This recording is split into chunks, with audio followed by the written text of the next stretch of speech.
Derrick, Joe talks a lot about closing quarters. Raptors went on a run at the end of the first, and then at the end of the fourth there, you guys went on a run and they sort of matched it. What goes in, like, mentally to managing those runs and sort of dealing with the momentum shifts? Yeah, I think in that first quarter, they kind of changed their matchups up. And I think we got some good looks, but it kind of rushed us a little bit, so that's something that we've talked about before, and so it'd be good to have on film and to learn from that. And then, like when you're not making shots and you're constantly in transition defense, that's kind of how they got back into the game there in the first. And then fourth quarter, especially a team like this, like just pick up full and kind of make it difficult, but we're able to make enough plays to find a way to get a win. And then you're gonna have the ball in your hands a lot more this season. How has it been developing the chemistry with the big man room, like in terms of the screening, where you want the screens, the timing of it all? Like, how's that been going, especially since a lot of those guys are new? Yeah, I think it's just a work in progress. Obviously, about like screening angles and where to set it, but also like where to roll, when to pop, how far to roll. So that's just something that we're just going to continue to develop and just working that two-man game and just developing that relationship, depending on what they do defensively. And so it's going to be a work in progress, but we got a lot of guys that are good listeners, good hard workers, and so I think we'll just pick it up well. Derrick, what did you want to get out of tonight? You came out hot, hit your first 3 shots, and then also stood up pretty solidly defensively. We want to just go out there and compete. It's the last game for a week, and so just try to push it, get tired, shoot while you're tired, try to just see how that feels, and this is the best way to simulate it. So just go out there, compete, have fun. I know they were going to play hard, and so that was a good challenge. How much more did you take on after Jaylen went to the locker room? And is that something that you're also trying to mentally prepare for, being the guy?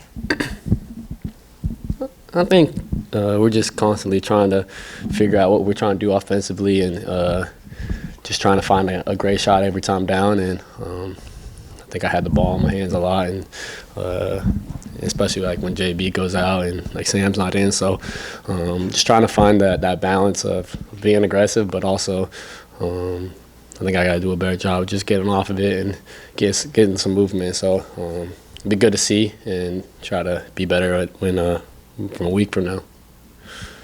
Xavier Tillman had, I think, all of his points in the final 4 minutes and the game winner, obviously. Is there something about his demeanor that just like allows him, this is his second game winner as a Celtic, that allows him to be calm in those moments from your standpoint? Or just like, what is he like in those moments, final timeout, kind of going back onto the court? Yeah, that floater is clutch.